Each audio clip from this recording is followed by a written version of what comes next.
পাঁচ ওয়াক্ত নামাজ পড়া কেউ আল্লাহকে পাবে এটা কোনো হাদিস কোরআনে নাই। আল্লাহর কিছু কাজ করতে হবে। যেমন আমার ভাই না খায় থাকে, আমি খুব ভালো থাকি, সেটা আল্লাহ খুশি না। আমার ভাইকে দেখতে হবে, পাড়া প্রতিবেশীকে দেখতে হইব।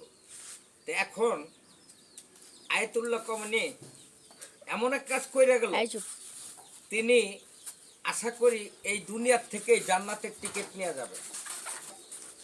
আর আমাদের বাংলাদেশে একটা লোক, তাকে মানুষে বলে জাকাত খায়, এই সুদ খায়, ভুল।